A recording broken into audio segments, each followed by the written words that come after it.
sommes à cette nouvelle rencontre du club le matin. Je rappelle que nous avons l'habitude d'organiser une fois par mois une escale littéraire ici à Rabat. On a toujours l'occasion de recevoir un écrivain ou une écrivaine pour la présentation d'un nouveau livre.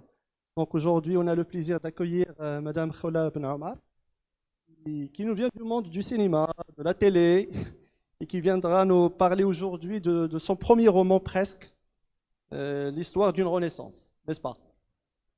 Alors, je ne vais pas la présenter, je vais laisser le soin à ma collègue Fedwa Misk, qui aura la charge de mener cette rencontre et interviewer notre chère Khawla. Khawla et Fedwa est journaliste au groupe Le Matin. Et ils ont un élément en commun. Les deux dames ici sont de fervents défenseurs de la cause féminine. Donc c'est aussi un sujet qui est traité à travers ce livre. Et un dernier point avant de céder la parole à Fedwa, c'est que ce livre il est édité dans les éditions La Croisée des Chemins. Donc je ne peux pas ne pas saisir l'occasion pour rendre hommage à Al-Qadr Ternani, qui est un grand monsieur qui a donné beaucoup de choses au monde du livre et de la littérature au Maroc. Donc c'est aussi l'occasion de lui rendre hommage Allah yarhamou fannar hada. Donc je te donne la parole tout de suite. Merci beaucoup cher Ali. Merci à tous et à toutes d'être venus nombreux pour cette escale littéraire. Nous sommes ravis dans le groupe Le Matin d'organiser cette rencontre qui est devenue rituelle et qui est devenue un vrai moment de partage, d'échange et de plaisir, en tout cas pour nous. Et nous tenons à chaque fois de vous présenter des auteurs que vous risquez d'adorer. On choisit bien nos auteurs. Et aujourd'hui, on a une chance de recevoir une primo-romancière, mais qui est aussi réalisatrice et qui est une grande militante de la cause féminine et féministe au Maroc et qui est vraiment au premier rang des changements qui se profilent pour les droits des femmes. Je reçois donc Khawla Asbab Ben Omar pour son premier roman, presque, qui est presque son premier roman, qui est un premier roman qui a failli être un film de cinéma et puis qui a fini peut-être par l'être, on va le savoir un peu plus tard. Donc, pour commencer un petit peu et faire un petit pitch, c'est l'histoire d'une femme, c'est l'histoire d'Ito qui va prendre l'avion pour une destination qu'on va pas connaître.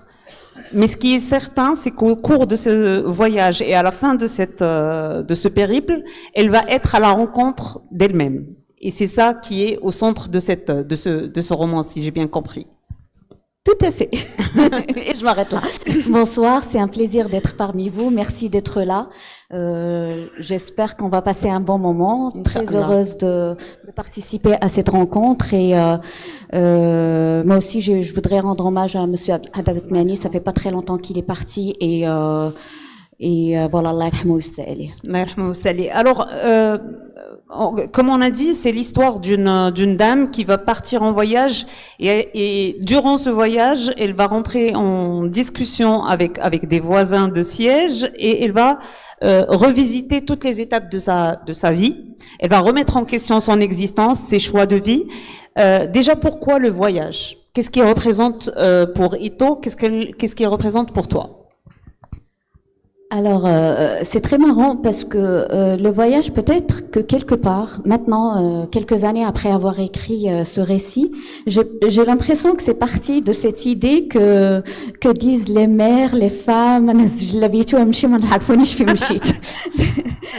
plus ça va, plus j'ai l'impression que c'est venu de ça. En fait, c'est une femme qui à un moment de sa vie est en pleine dépression, donc elle vit un moment très compliqué dans sa vie, on ne sait pas pourquoi.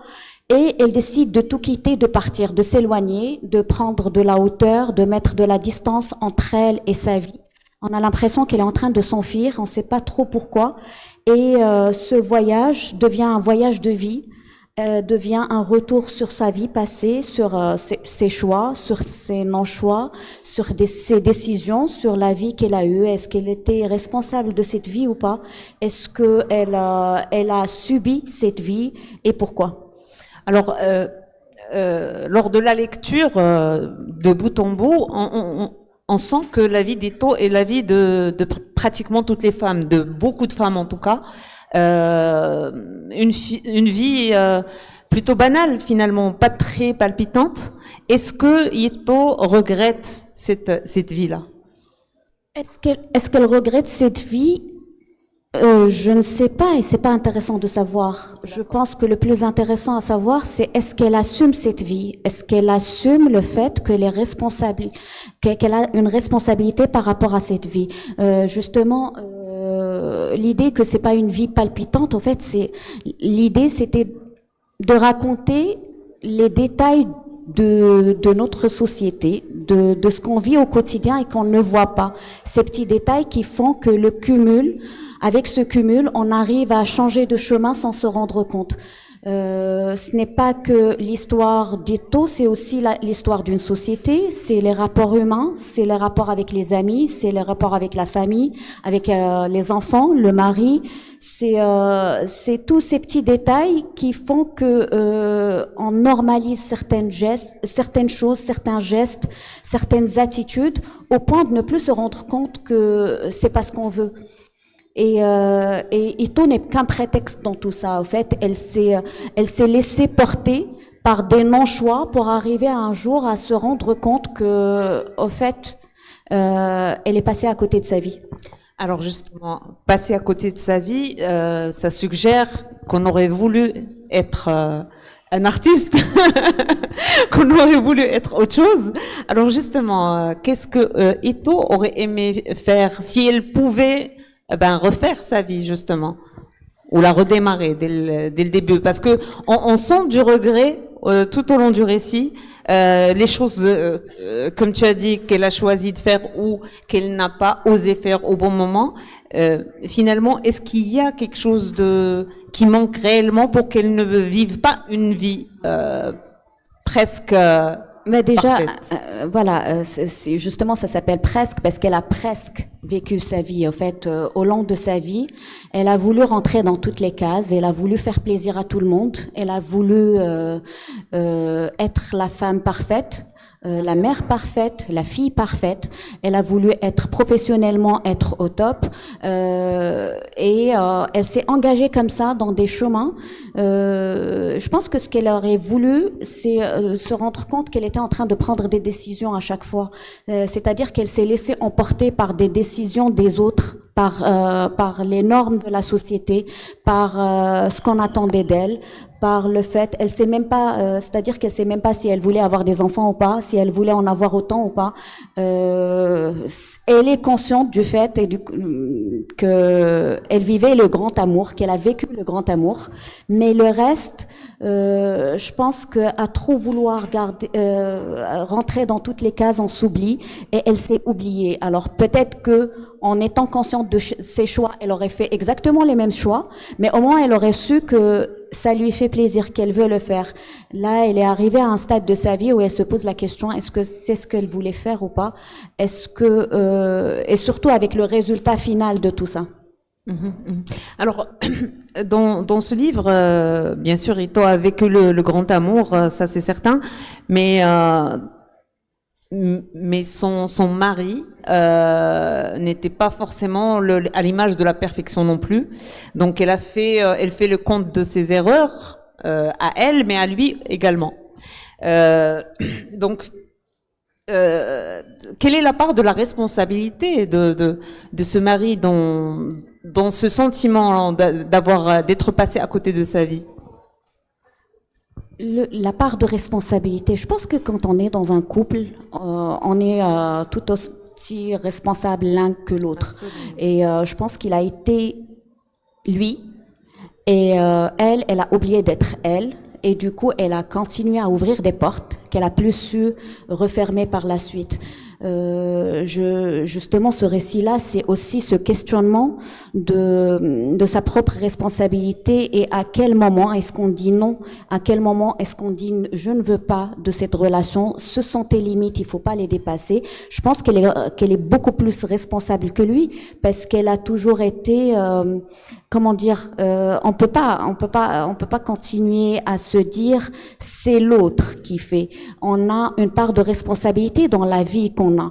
Et donc, quand on est dans l'acceptation, quand on laisse passer, quand on pardonne, quand on accepte tout, ben finalement, c'est qu'on a créé aussi. Moi, personnellement, si on me fait tout passer, ben, je pense pas que je me remettrai en question, je pense pas que je ferai un effort. Mais par contre, si on me dit non, j'aime pas quand tu me parles comme ça, je n'aime pas quand tu fais ceci, je n'aime pas quand tu fais cela, ben je fais un effort. Établir des limites. Oui, tout à fait. Dans un couple, il doit y avoir des limites. Et c'est la responsabilité des uns et des autres d'avoir des limites. Quand on détruit ces limites-là, on doit être conscient qu'on les a détruits et donc c'est aussi notre responsabilité. On peut pas se dire non, l'autre a fait alors que finalement on n'a rien fait pour que ça change et qu'on a toujours qu'on n'a jamais fermé de porte au fait. Quelle est justement la place de la société dans ce choix de justement de cette permissivité quelque part des femmes, parce que c'est très facile de dire ah oui madame mais vous n'avez pas mis de limite donc oui, mais il y a à côté donc voilà le mari, l'enfant on a profité, sauf que il y a la société avec ses injonctions de la perfection, comme tu disais au départ, voilà, tu es une femme parfaite, donc tu dois gérer ça et tout ça. Il y a une charge mentale, ça c'est une réalité aussi. Donc, jusqu'à quel point on peut responsabiliser une femme qui s'est laissée traîner par le courant de la vie? Est-ce qu'on peut la responsabiliser? Oui, la responsabiliser. Oui, on peut la responsabiliser parce que si on continuait toutes à se dire c'est pas de ma faute, c'est la société, rien ne changera jamais. Déjà se rendre compte qu'il y a quelque chose qui va pas, ça fait que au moins on change la façon d'éduquer nos enfants eux-mêmes. Je pense que l'impact de la société, il commence déjà à la naissance, quand on commence à choisir une couleur et pas une autre, quand on choisit une activité et pas une autre. Donc déjà là, les chemins ne sont pas les mêmes. On commence à être dans une même famille, à donner des éducations complètement différentes et donc à envoyer des signaux complètement différents aux garçons et aux filles. Oui, le chemin n'est pas le même dès le départ. Maintenant, quand on s'en rend compte, on doit commencer à se dire, moi, qu'est-ce que je peux faire? Il y a aussi toutes ces choses qu'on repère et qu'on ne fait rien pour changer. Et ça, là aussi, ça va du quotidien, c'est-à-dire le langage qu'on utilise, les mots qu'on utilise, la façon de dire stop, la façon de réagir quand on se sent agressé, la façon de marquer ses limites, ses choix. Oui, la société. On parle souvent de la société, du choix du mariage, mais est-ce qu'on se pose la question? Oui, la société m'a poussé à le faire, mais est-ce que moi je me suis posé la question, est-ce que je le veux ou pas? Et si je le veux pas, pourquoi je le fais? Qu'on me pousse ou pas, ça va pas me tuer, quoi. C'est à un moment donné. Il faut lutter pour avoir sa propre vie. Se positionner toujours dans une posture de victime ne changera rien. Et puis c'est surtout que ça ne fera que reproduire les mêmes schémas. Là, on est en train de parler de société, mais en parlant de femmes, de mères, mais justement, les mères, quand elles réalisent qu'elles ont subi certaines choses ou qu'elles ont subi une certaine pression de la société, rares sont les mères qui se posent la question, est-ce qu'elles vont retransmettre la même chose? Et donc là, quelque part, une grande partie d'elles reproduisent, on ne parle pas des pères, mais des mères qui reproduisent la même chose, qui chouchoutent leurs garçons, qui s'attendent à ce que leur fille soit impeccable et qui la préparent à un certain rôle dans la société. Donc quelque part, il s'agit pas que d'individus, mais aussi de notre rôle dans cette société, et que quand on se rend compte que quelque chose tourne mal, à un moment donné, il faut essayer de la redresser, ne serait-ce qu'avec sa propre progéniture.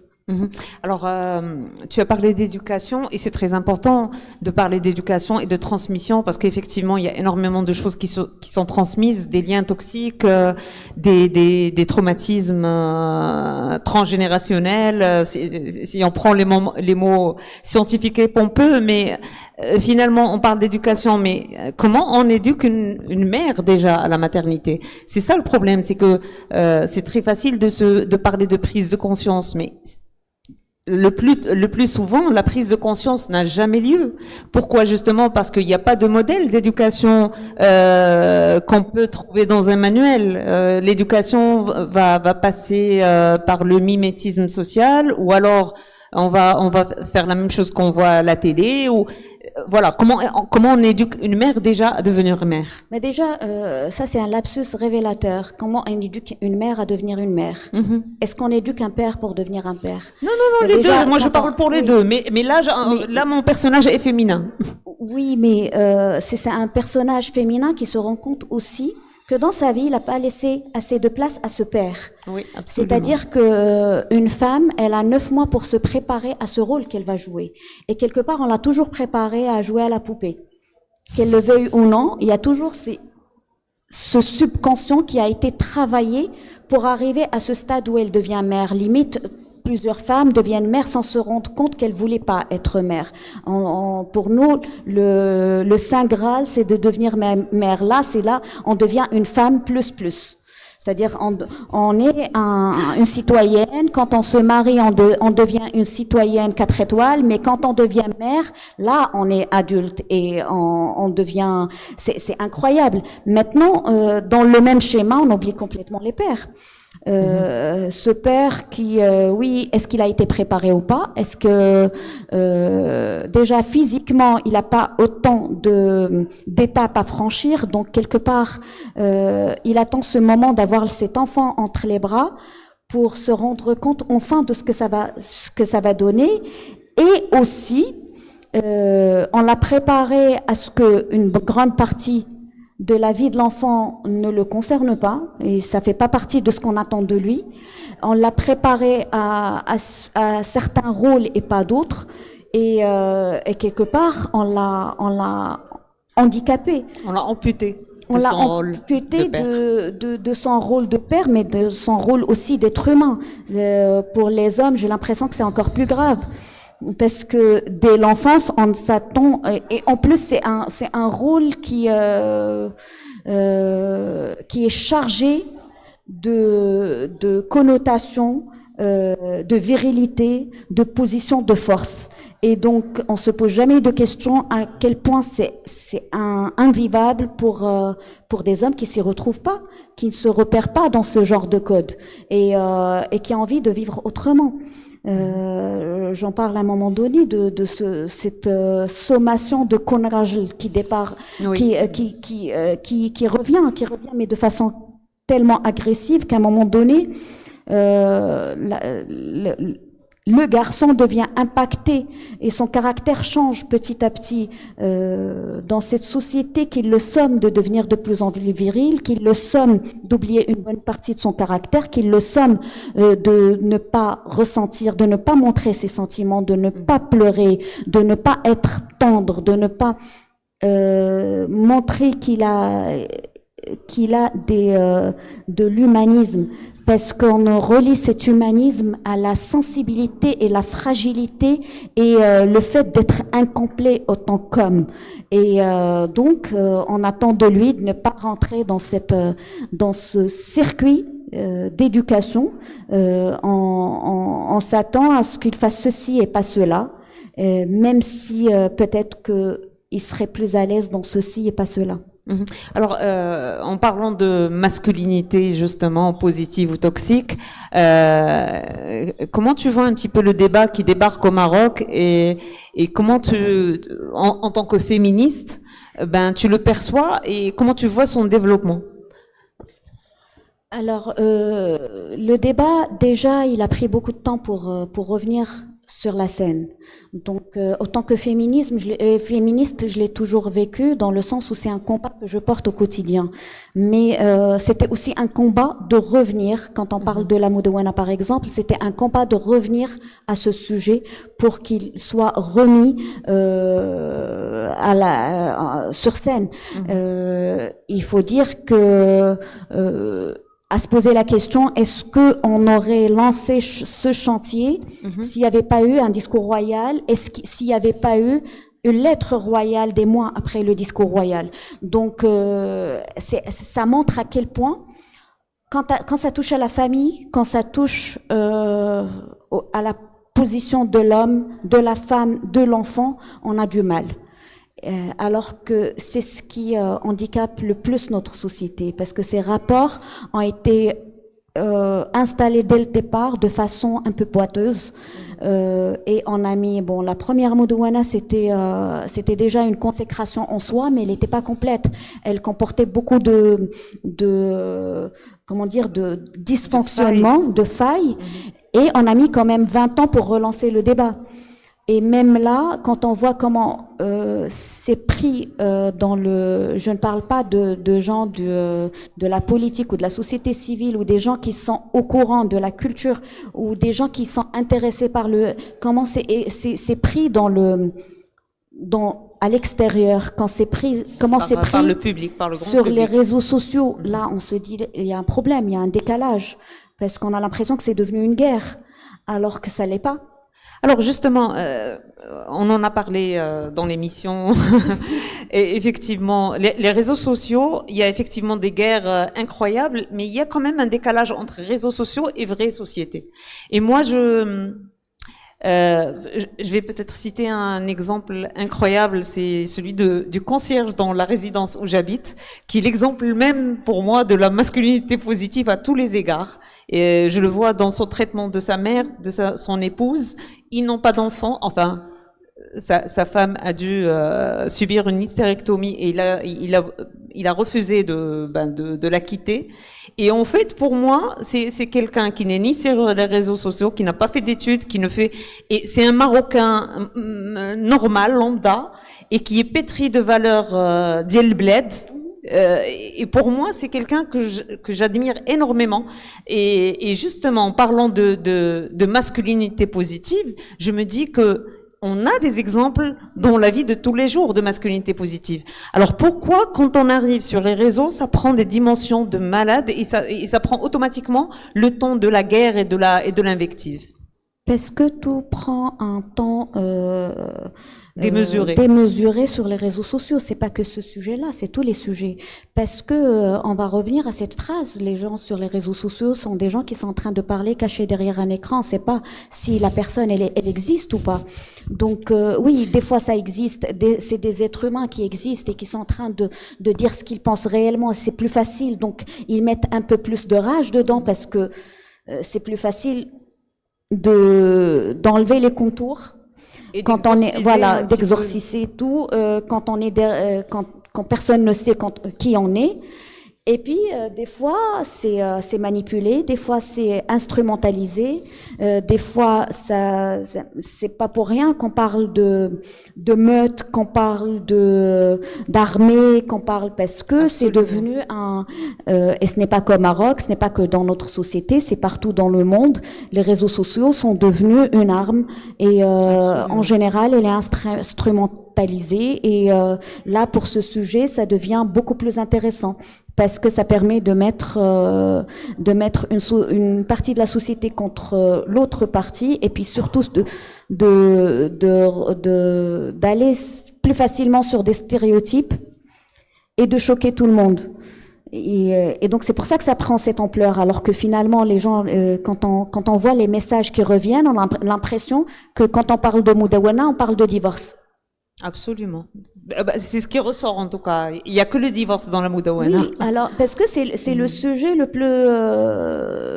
plus qui stimule le plus les conflits. Le plus sexy. En fait, c'est le plus attirant. On En fait. en avait parlé dans l'émission, il y avait tous les gags. Des fois, moi, ces gags que je vois, limite, c'est drôle. Je me dis, mais c'est incroyable, cette créativité derrière. Oui, mais ça marche. Ça marche parce que ça bloque.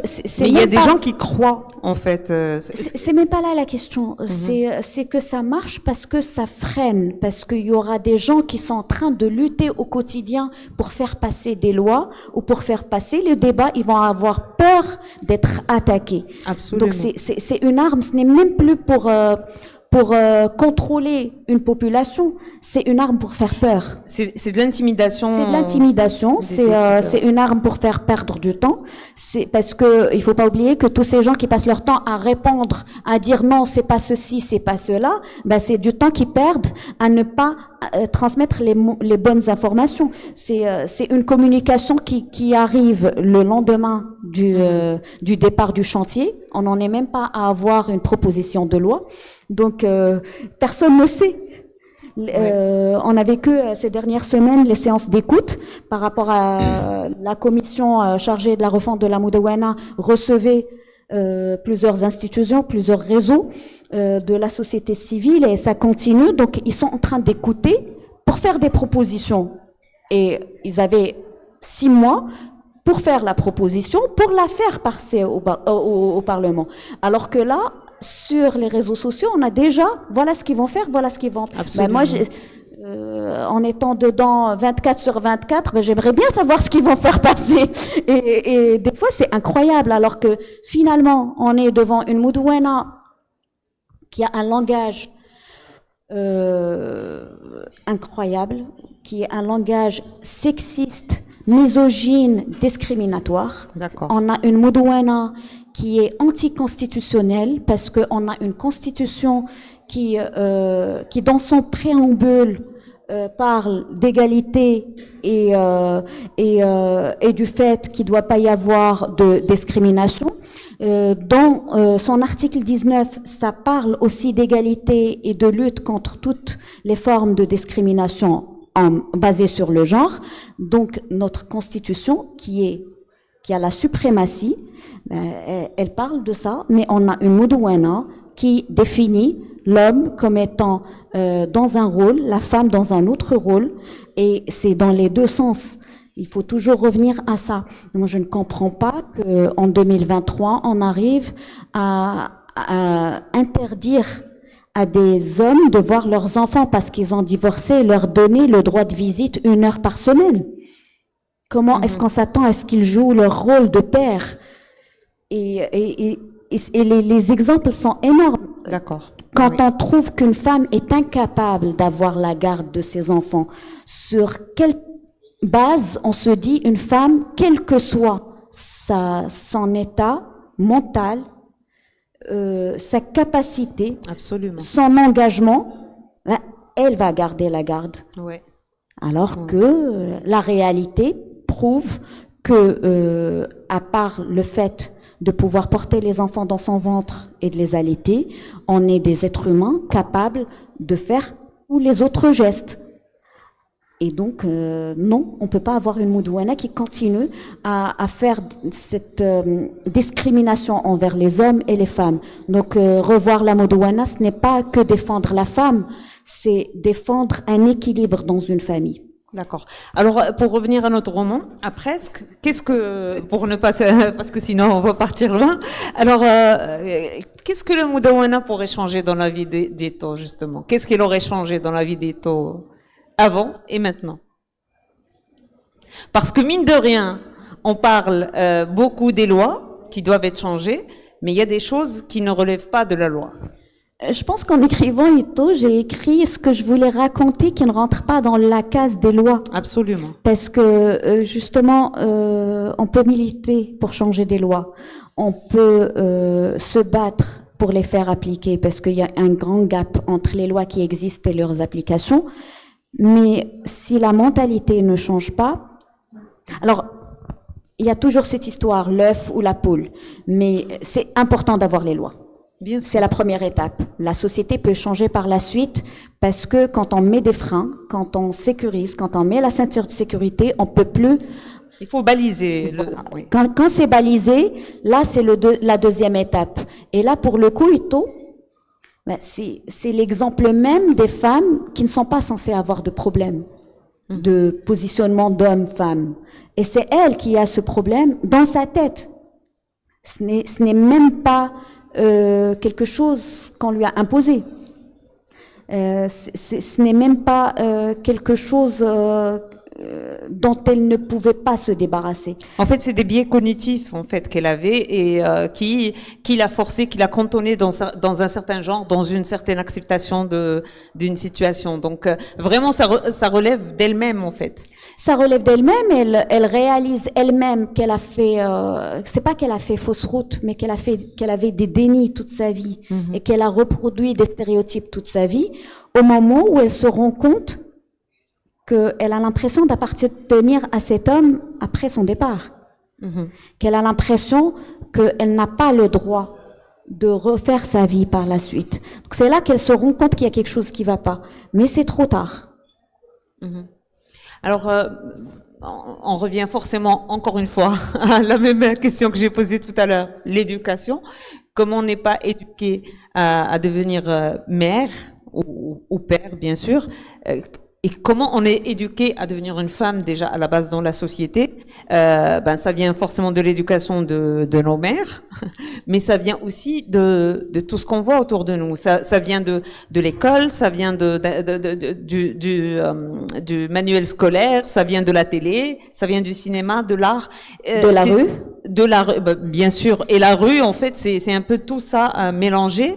Alors, justement, on va changer les lois, c'est bien beau. Mais comment on va faire pour changer tout le reste? Parce que mine de rien, il y a aujourd'hui des lois qui sont valables, mais qui ne sont jamais utilisées ou appliquées pour la simple raison que les gens ne demandent pas à les appliquer. Par exemple, juste à titre d'exemple, le partage des biens, la clause qu'on peut ajouter dans le contrat de mariage, et que selon Monsieur, je pense à Arbi Jaidi, qui avait fait une intervention dans un bouquin sur la question, il disait que la loi est là, mais il paraît que à peine 8% des femmes ont recours à cette loi-là. Et donc justement, c'est en rapport avec leur éducation. Par contre, ça c'est un cas spécial. C'est ces lois qui sont là, mais qu'on n'applique pas pour d'autres raisons. Pour le coup, là, le contrat de mariage, en fait, on vient à la dernière minute, on pose la question aux futurs mariés. Est-ce que vous voulez faire un contrat? En général, quand on s'engage dans une relation, on est toujours dans une société de l'hchouma. On se pose la question comment on va être perçu, qu'est-ce qu'on va penser de moi. C'est pas bien de penser problème alors qu'on est en train de fêter quelque chose. Et donc la plupart des couples disent non, que ça soit les hommes ou les femmes. L'idée, c'est que SDA soit, c'est-à-dire cet acte de mariage adulaire, soit accompagné par un acte de mariage dès le départ, que ça soit une obligation. Comme ça, tous les couples qui vont se marier n'ont plus le choix. Et donc, c'est là qu'ils décident leur partage de biens, comment il va se faire. Ce qui m'appartient, homme ou femme, avant le mariage, qu'est-ce qu'on en fait? Il fait partie de cette famille par la suite. Et si on se sépare ou qu'il y a décès, ça fait partie du patrimoine de la famille. Ou alors, ce qui m'appartient avant est à moi, ce qui appartient à toi est à toi, et ce qu'on fait ensemble est à nous. C'est des questions toutes simples, et ça n'a rien à voir, là pour le coup, ça n'a absolument rien à voir avec la religion. C'est deux personnes qui décident de faire leur vie ensemble. Oui, ils se marient, mais juste préciser. Ça... Mais justement, alors c'est aussi l'éducation de la femme. Had l'hchouma dont tu as parlé, c'est aussi une éducation. C'est aussi un héritage d'elle. Voilà comment il faut être femme. Une femme ne doit pas être vénale. Elle doit pas mettre. Oui, mais quand on installe certaines choses et que justement la loi elle est faite pour ça, pour aussi protéger et aussi pour devenir une locomotive de la société, de devenir une locomotive aussi culturelle. Justement, quand on a parlons aussi des lois, quand on a décidé que l'âge légal du mariage c'était 18 ans, à côté on a laissé cette possibilité de faire une demande au juge Et là, pour le coup, L'interrogation. c'est toujours le père qui demande, parce que c'est le père qui est le tuteur. Donc, c'est l'homme qui va demander l'autorisation au juge de sa fille mineure pour marier sa fille mineure, sans préciser à qui il va la marier, à la tranche d'âge de cette personne à qui il va la marier. Ça peut s'agir de son violeur, ça peut s'agir d'un homme de 90 ans, c'est-à-dire rien n'est spécifié dans cette demande. Il dit juste, ma fille, je suis son tuteur légal, je pense qu'elle est capable de se marier. Et donc, le juge, qui est aussi un homme, qui dit, oui, ok, vous pouvez la marier, même si elle n'a que 14 ans. Et c'est ce qui fait que même si on avait une loi qui disait âge légal de mariage, c'est à partir d'un certain âge, cette possibilité a permis d'augmenter les taux de mariage pas de zawaj, mais de zouij, parce que là, pour le coup, on peut pas parler de mariage de mineurs dans notre pays, et du coup, ça a grimpé en flèche. Après cette moudouane, parce que ça a ouvert cette porte. Quand on parle de polygamie, là aussi, il y a la loi qui dit la femme doit être au courant, elle lui donner le choix, soit elle accepte, soit elle n'accepte pas. Mais on a laissé une autre porte dérobée qui, pour le coup, donne la possibilité à l'homme de se marier à une autre femme à travers le juge. Donc, c'est même pas la peine de rentrer dans les détails, mais voilà. Mais justement, ça revient à la même chose. L'éducation, comment lutter les lois, l'éducation, l'école. Tous les petits détails qui se passent à l'école sont très importants. Et quand on a une loi, leur application, croyez-moi, quand on arrive là dernièrement à une phase où quand un père ne paye pas la pension, il peut être incarcéré en 24 heures, croyez-moi, ça change tout. C'est-à-dire qu'il ne suffit pas d'avoir des textes, mais d'avoir les mécanismes pour les appliquer. Et d'avoir des textes qui sont valables pour tous les cas de figure. Quand on a un arsenal juridique qui est imposant, ça marche. Déjà, ça enlève une certaine partie. Quand on a une école qui suit, là, ça enlève une autre partie. Et puis, on arrive à cette phase de sensibilisation, de cette phase culturelle, où l'intellectuel, l'artiste doivent jouer son rôle aussi. Parce qu'il ne s'agit pas que de baliser, il s'agit aussi de transformer certains réflexes. Une grande partie de notre culture vient de notre langage. On se pose jamais la question des mots qu'on utilise. Et justement, j'en parle à un moment donné de cette éducation qu'Ito a donnée à ses enfants en faisant attention aux moindres petits mots. Parce que d'un mot à un autre, on laisse passer une vingtaine de messages. Et donc, quand on ne fait pas attention, on peut se retrouver facilement à utiliser des mots qui sont très négatifs et à pousser une société à se comporter d'une façon et pas d'une autre. Alors, pour revenir au roman, il y a dans le discours d'Ito beaucoup d'amour pour son mari, mais aussi beaucoup de reproches. Et quand la personne, en plus de ça, qu'on aime et à qui on reproche tout ça, est décédée, il y a forcément la culpabilité. Et comment tu as fait pour faire que Ito, malgré la culpabilité, prenne amplement conscience de sa situation? Qu'est-ce qui a fait comment tu es arrivé à amener cette idée-là? Parce que beaucoup de femmes, dès qu'elles sont prises par la culpabilité vis-à-vis de leur mari, vis-à-vis de leur défunt, surtout mari, ou alors vis-à-vis de leurs enfants, elles se recroquevillent dans leur rôle et dans leur petit cocon de femmes modèles et tout ça.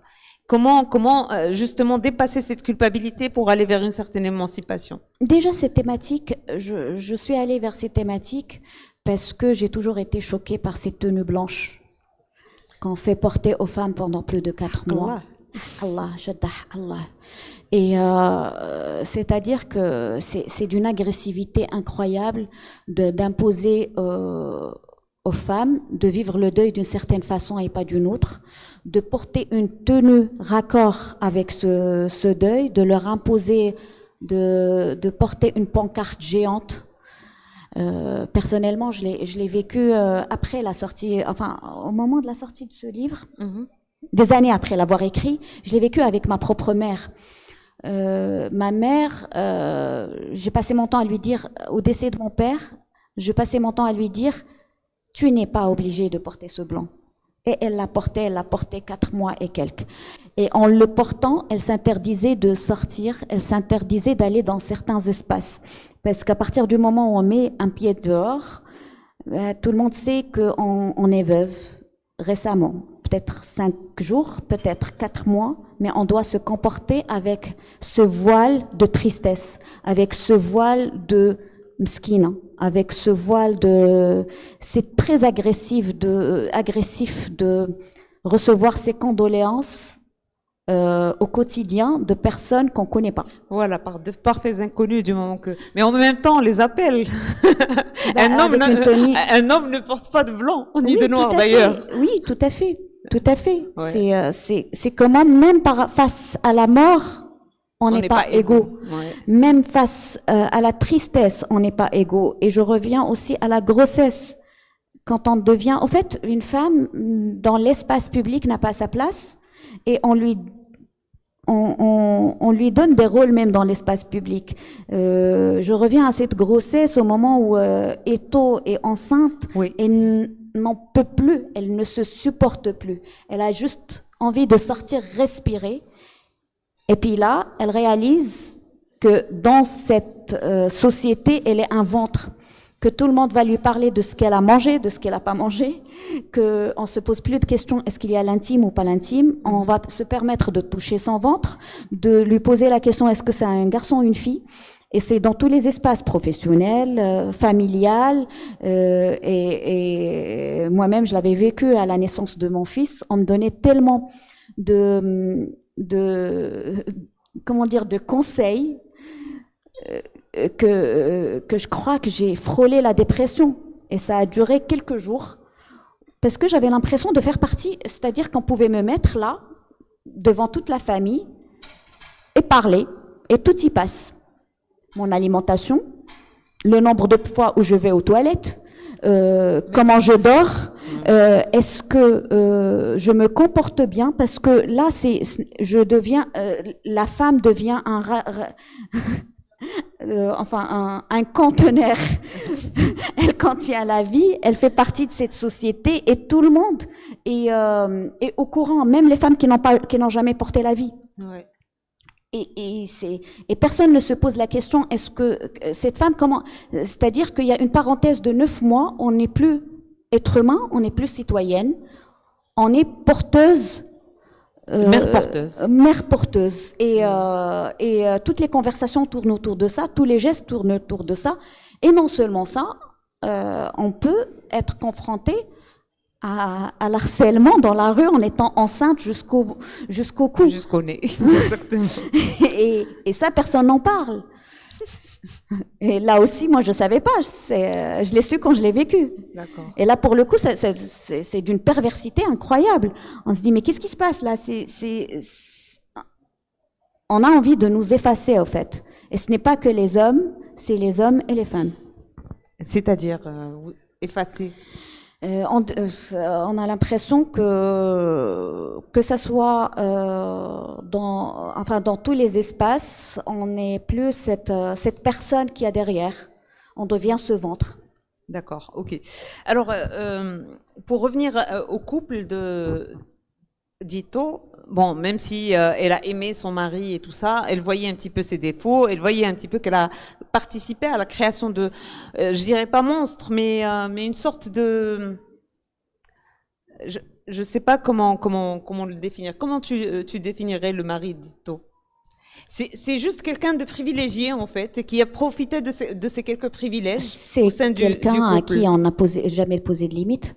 Oui, exactement. Et donc, c'est comme un garçon. Un enfant roi. Un enfant roi, voilà. Un enfant roi. Elle en a fait son roi. Absolument. Et elle lui a tout fait passer. C'est comme quand on a un enfant, on dit à un enfant unique, faites attention, vous allez trop le gâter. Mais elle a trop gâté son mari, en croyant que c'était normal. Alors, c'est le cas de beaucoup de femmes. Et souvent, en fait, on parle de la fin du couple, en pensant qu'il y a forcément de gros problèmes, des gros coups de massue. Mais la fin de l'amour dans le couple, j'ai l'impression que c'est plus un ensemble de petites frictions, de quotidien, de petits gestes ratés ou faits Ou malgré juste soi. de fatigue. C'est-à-dire fatigue de quoi? De fatigue, de supporter trop de poids, de porter des poids plus lourds que soi et de choisir de les porter et d'en vouloir à l'autre parce qu'il les porte pas avec nous. Ça, c'est le cas de Ito. Mais alors, dans le cas de son mari, par exemple, ou d'un homme, parce qu'il y a aussi des hommes, c'est réciproque en fait. Quand on s'aime, c'est réciproque. Quand on s'éloigne, souvent c'est réciproque aussi. Alors, si les hommes sont privilégiés dans le couple et que c'est la femme qui porte tout, mais qu'est-ce qui fait que l'homme part, par exemple? Qu'est-ce qui fait que l'homme se détache aussi? C'est que la femme a aussi une responsabilité, forcément. Oui, tout à fait. Moi, ce qui m'intéresse le plus, c'est de voir la responsabilité de la femme et la remise en question de la femme. Parce que pour changer la situation de la femme, il ne faut pas s'attendre à ce que ça vienne de l'homme ou que l'homme change. Il faut déjà que... Ça, c'est ma vision de la chose. C'est parce que ce qui me dérange, c'est, oui, ce qu'il y a autour de nous. Il est là, il a toujours existé, mais nous, qu'est-ce qu'on fait pour ça? Et je pense que ça ira plus vite si on prenait un peu le taureau par les cornes et qu'on réagissait un peu. Ne serait-ce que des petits détails de la vie qui font que... Ramasser ses chaussettes, par exemple. Ramasser ses chaussettes, ne pas sursauter pour faire quelque chose alors qu'il y a une personne à côté qui aurait pu la faire aussi. C'est-à-dire, en fait, céder un petit peu parce qu'effectivement, cette question se donner soi-même un rôle, des responsabilités, partir du principe. Grand nombre de femmes, quand on leur parle, elles se disent non, je fais parce qu'il sait pas faire. Alors que oui, peut-être que dans la famille où il a grandi, il savait pas faire. Mais depuis le temps que vous êtes mariés, si tu faisais pas autant, peut-être qu'il aurait appris. Et peut-être que si tu montrais à ton fils qu'il peut aussi faire, ben peut-être qu'il saura faire. Oui, des fois c'est plus facile de faire soi-même en 30 secondes plutôt que de compter sur l'autre. Ou de dire. Justement, c'est ce qui m'intéressait le plus. Je ne suis pas en train de dire que tous les hommes sont ceci ou toutes les femmes sont cela. Je suis juste en train de dire c'est intéressant aussi de voir comment nous-mêmes on se met dans des situations incroyables. En fait, on alimente la charge mentale dont on se plaint. Oui, parce que c'est pour ça qu'Ito, c'est une femme qui a réussi dans la vie, c'est une femme qui a eu une certaine éducation, c'est une femme qui, de l'extérieur, paraît parfaitement à l'aise avec tout ça, alors que finalement, elle reproduit les mêmes choses. Parce que les femmes ne vivent ce qu'elles vivent, et c'est pas parce que elles sont d'un certain milieu social ou d'une certaine éducation, c'est aussi leur capacité à reproduire les mêmes choses et à les accepter. Donc c'était pour moi très intéressant. Pour le coup là, c'est pour Ito. Ito, pour moi, c'était intéressant de voir ce petit côté-là de cette femme qui reproduit les mêmes schémas et qui s'attend à une réaction différente. C'est cette femme qui a exactement la même carrière de son mari, mais qui culpabilise parce qu'elle a l'impression que son travail est plus important que le travail de son mari est plus important que son travail à elle. Alors qu'on est en train de parler de profession. Quand elle travaille, c'est un travail. Elle n'est pas en train de passer du bon temps. Mais elle a l'impression qu'elle doit se justifier un peu plus. Quand elle a des enfants, elle part du principe que c'est à elle de faire ceci et pas cela. Et donc, c'est pour ça que c'était intéressant de voir l'échange qu'elle a avec ses amis. Parce que ses amis, là, pour le coup, c'est pas les mêmes profils. On a là des profils complètement différents les unes des autres pour aussi dire que les femmes ne sont pas toutes pareilles et les hommes ne sont pas tous pareils. Tout à fait, tout à fait. Alors, le couple au Maroc, cette fois-ci, je pose la question, bon, à Khaoula, l'écrivaine, la militante et tout ça. Le couple au Maroc est en train de se transformer. Tout à l'heure, c'est Rachid Boufous, ami écrivain présent derrière là, nous a donné des chiffres. Rouge, mais il est là. Nous a donné des chiffres sur le divorce en disant qu'il y a plus de divorces chaque année depuis le Covid et tout ça, et que ça prend des dimensions démesurées, effrayantes même. Alors, cette transformation du couple marocain, est-ce que elle est tangible, elle est réelle, à part sur le plan du nombre? Est-ce que il y a une transformation, et dans quel sens déjà? La transformation, c'est une transformation de société déjà pour commencer, et c'est une transformation mondiale. Ce n'est pas qu'au Maroc, mais au Maroc, il y a aussi d'autres facteurs qui jouent. Il y a moins de préparation, il y a plus de facilité. C'est-à-dire qu'on a l'impression de plus en plus que les gens vont vers le mariage comme s'il s'agissait d'une chose banale. On se pose pas la question. On se dit ouais, on verra. On se marie et on verra. Là, pour le coup, il n'y a pas de souci. C'est deux adultes consentants qui se marient, qui vont essayer une vie maritale, et peut-être que ça va pas marcher, ils vont se séparer, ou peut-être que ça va marcher pendant des décennies.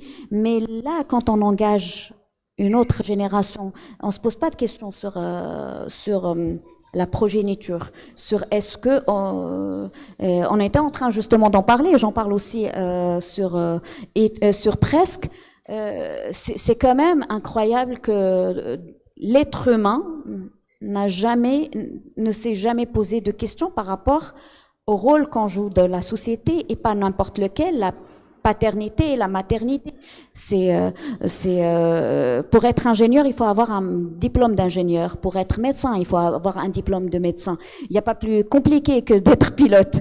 Mais on peut faire une dizaine d'enfants sans qu'on se pose de questions et sans qu'il y ait de répercussions. Et on relie toujours ça à un côté financier. Alors que cette progéniture, c'est la société de demain, et quand la moindre des choses, c'est de creuser dans ce côté-là. Est-ce qu'on prépare? Je me rappelle que moi, j'ai fait partie de l'école publique, et qu'à un moment donné, ils ont fait un tarbiya niswiya. Je ne sais pas si vous avez connu ça. Khiyata ou tiab. Mais il y avait aussi une matière sur Tawaloud et sur les bébés. C'était très intéressant parce que moi j'ai eu la chance d'être dans une école où c'était obligatoirement mixte. Sur d'autres écoles, c'était une matière pour les filles, et pour les garçons on faisait technologie. Donc je pense que là, on a raté quelque chose. Après, il y a eu un autre gap quand on a essayé dans l'enseignement d'instaurer les écoles pour filles et les écoles pour garçons. Là, on a fractionné la société en deux. Ça a changé par la suite, mais on est en train de le payer aussi. Donc, j'ai fait un collège de filles. T'inquiète pas. C'est une horreur. Ça n'a pas fait beaucoup de dégâts. Ah non, mais pour moi, c'était une horreur. Non, je comprends parfaitement. Je comprends. Voilà, après, voilà, il faut pas se poser de questions quand on a des filles qui sont entre elles et des garçons qui sont entre eux, et deux côtés de la société qui se croisent jamais, et limite on est en train de leur donner l'impression qu'il faut pas que ces deux côtés se croisent. Absolument. Et on abolit aussi l'amitié, parce que c'est à l'école que les amitiés commencent, et voilà, on fractionne la société. Donc à un moment donné, oui, ça a été fractionné à l'école aussi. C'est avec nos manuels, avec le discours direct, cliché et stéréotypé, et voilà, ça s'est reproduit à la maison, et il faudrait revoir cette éducation, il faudrait revoir la préparation de la nouvelle génération à ce rôle de paternité et de maternité. Alors, je vais poser une toute petite question très très rapide pour justement faire la transition pour la salle. Si vous avez des questions, préparez-les. Ma question est celle de la littérature et du cinéma. Alors, ce livre-là, comme j'ai dit au départ, était d'abord destiné au cinéma. Qu'est-ce qui a fait qu'il a fini le livre pour revenir encore une fois au cinéma? Alors, je vais revenir au point que j'ai toujours rêvé d'écrire un livre depuis toute petite. C'était un peu pour moi le Saint Graal. Je rêvais de ce moment où j'aurais un livre dans ma bibliothèque écrit en mon nom. Pour la simple raison que je me suis rendu compte à une phase de ma vie que j'avais un gros souci. J'étais très jeune, j'avais un gros souci d'apprentissage, j'étais dyslexique. Et c'était une dyslexie qui n'était pas visible, personne ne se rendait compte autour de moi, donc c'est une dyslexie qui n'a pas été suivie, donc que j'ai dépassé avec le temps. Ce qui faisait que j'avais créé des mécanismes à droite et à gauche pour contourner la lecture en classe, mais j'avais cet amour pour la lecture et qui est venu par le fait de finir un livre. Au fait, pour moi, le plus compliqué, c'était de prendre un livre. Je voyais la taille. Je me disais, non, je vais lire tout ça, est-ce que je vais y arriver? Et quand je le finissais, je chérissais ces livres parce que pour moi, chaque livre posé devant moi, c'était un combat que j'avais réussi. Parce que je savais même pas ce qui m'arrivait, je savais pas pourquoi je bégayais quand je lisais en plein public, je savais pas pourquoi j'ai été lente. Mon mari est là en face de moi et il me fait toujours la remarque, est-ce que tu peux être lente quand tu lis? Je le suis toujours. Mais je ne savais pas qu'il y avait un dysfonctionnement quelque part et que dans d'autres familles, on pouvait détecter ça et traiter ça, faire des thérapies et qu'on pouvait le dépasser à partir d'un certain âge. Je savais juste que c'était un problème. Donc, et pour moi, lire, à un moment donné, c'était devenir est-ce que je vais pouvoir un jour écrire? J'écrivais des petits textes et je rêvais de ce jour où je pourrais écrire un texte plus long ou peut-être un livre. Et là, le temps passe, j'oublie cette phase, je deviens ce que je suis devenue par la suite. Et puis, en écrivant un scénario, je commence à écrire un scénario. La base, c'était d'écrire un scénario, mon deuxième long métrage. Et je commence à écrire et je commence à disserter, en fait. Et ça part. Des paragraphes et ça n'en finit pas. Et je me dis, mais c'est pas possible, ça peut pas être... le scénario, c'est très technique. Intérieur jour, extérieur nuit, c'est des petits détails. Mais moi, quand j'arrivais à ce qu'on appelle les didascalies, c'est descriptif des séquences, moi, c'était des pages avant d'arriver au dialogue. Et là, je me dis, non, au fait, c'est en train de partir vers autre chose. Je me suis dit, non, ne te limite pas, vas-y, tu le sens comme ça, après tu reviendras au scénario, mais écris-le comme tu veux. J'avance comme ça, et puis à un moment donné, je me dis, waouh, 100, 101, 102. Et là, ce n'est plus un scénario, c'est un livre. Et ce qui est ce qui est bizarre, c'est que un scénario, c'est tellement technique. On sait quand est-ce qu'on va commencer un film et le finir, écrire un scénario de point A à point B. On a des techniques, on sait où est-ce qu'on avance, où est-ce qu'on en est. Avec un livre, quand j'ai décidé que c'était fini et que je me suis rendu compte que c'était un livre. Quand j'ai reçu le mail d'un éditeur me disant je vais le publier, ça prend énormément de temps et on sait pas ce qu'on a fait, on sait pas est-ce qu'on a respecté les normes ou est-ce que à partir de combien de pages ça devient. D'ailleurs à un moment donné je recherchais sur Google à partir de combien de pages on peut dire que c'est un livre. On sait pas. Donc surtout que moi c'est pas ma formation, c'était pas mon objectif. D'accord. Ben, merci beaucoup, Khawla, d'avoir répondu si généreusement à toutes mes questions. Mesdames et messieurs, si vous avez des questions, des commentaires, des remarques. Monsieur Rachid, merci beaucoup.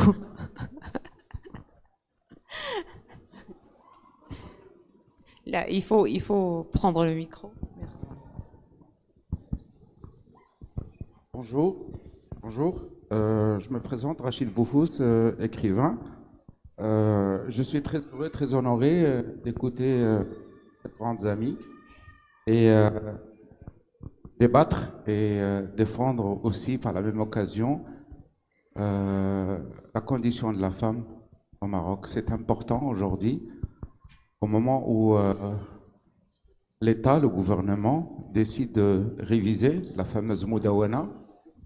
Je pense que cette révision, qui vient 20 ans après la premier établissement de la Moudawana en 2004, je crois, 2002, 2004. 2004, je pense qu'elle répond à une pression sociétale et non à une volonté de faire. On aurait pu le faire en 2019, on aurait pu le faire en 2015, mais on le fait en 2023. Parce que pour reprendre, justement, tu as insinué sur les chiffres, je peux les donner publiquement. C'est des chiffres qui sont apparus dans la presse nationale et qui font froid dans le dos. En 2021, on a eu 150 000 divorces. En 2022, on a eu 170 000 divorces. Et en 2023, on va dépasser les 200 000 divorces. En tant qu'architecte urbaniste, ça me pose un vrai problème. Parce que ça multiplie le nombre de demandes en logement. 200 000 divorces, ça fait 400 000 appartements à trouver tout de suite. Au moins 200 000. D'accord ? C'est un vrai souci aujourd'hui d'organisation, non seulement de l'espace, mais de désorganisation de la société. Donc je dis encore une fois aux jeunes qui se marient, avant de se marier, réfléchissez un petit peu, parce que le mariage est un engagement pour la vie, et c'est un engagement pour les 2-3 premiers mois, et après au revoir, parce qu'encore une fois, ce sont les enfants qui souffrent, au-delà des familles, etc. Et puis, bien sûr, ça nourrit les cabinets de psy, etc. Bon, les gens vivent avec des antidépresseurs, bon, mais c'est pas la solution. Donc, encore une fois, le constat aujourd'hui avec ces 200 000 divorces, c'est qu'il y a une crise de la famille au Maroc, au-delà de la crise du mariage. Donc, qui dit crise de la famille, nous reporte sur des choses qui ont en relation la coutume, la culture, la fameuse hchouma, la religion aussi.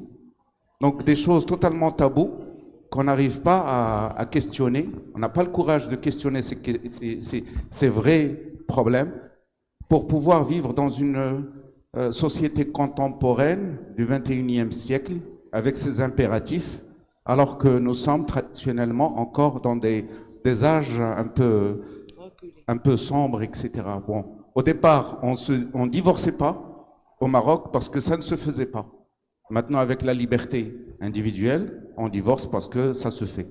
Et c'est beaucoup plus facile et on a de plus en plus de logements qu'offrent les architectes, etc. Donc, mais ça nous pose un problème, sérieusement, économique, parce qu'on ne peut pas répondre au-delà de cela, parce que ça impose aussi des comportements différents, de nouvelles façons d'être, de nouvelles façons de vivre.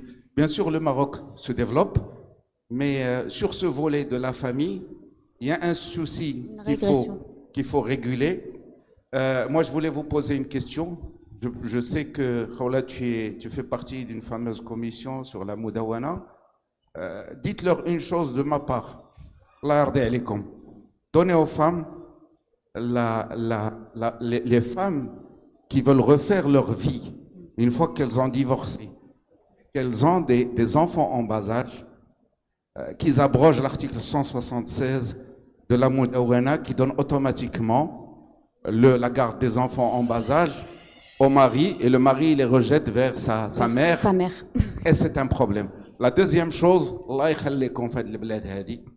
Je pense que les femmes aujourd'hui travaillent, elles sont indépendantes, elles ont le droit aussi d'avoir leur part dans l'héritage de manière équitable, à 50-50 avec les hommes. Il faut arrêter avec ces questions de religion, etc. Il faut voir la réalité des choses. Et la troisième question, Allah yakhallikum. Quand un couple a fait fortune, ou il a établi une fortune, quel que soit, qu'il a des biens, mais qui n'a que des filles, et que nous avons un jour, après le décès du chef de famille, vous avez des oncles ou des cousins qui n'ont jamais contribué à la création de cette fortune ou à sa pérennisation, qui viennent hériter. C'est une injustice qui est faite aux femmes, c'est une injustice qui est faite aux êtres humains, que sont les femmes, et qui représentent plus aujourd'hui de la moitié de la population marocaine, parce qu'il faut savoir il y a 56% de femmes au Maroc. Donc il y a plus de femmes que d'hommes. Donc un peu de justice, ça ferait pas de mal. Et merci. Merci beaucoup. Je peux répondre? Applaudissements du public pour... Merci beaucoup, merci infiniment. Alors, je voudrais juste corriger un petit point. Je ne fais pas partie de la commission qui est en charge de la rencontre de la Moudouana. J'ai fait partie des gens qui ont été écoutés dans le cadre de cette commission. Je fais partie de la Commission nationale de l'égalité entre les sexes et l'autonomisation de la femme. Donc, c'est pas la même chose. Maintenant... Ce qui a été énoncé, c'est justement nos réclamations. C'est ce qu'on est parti dire.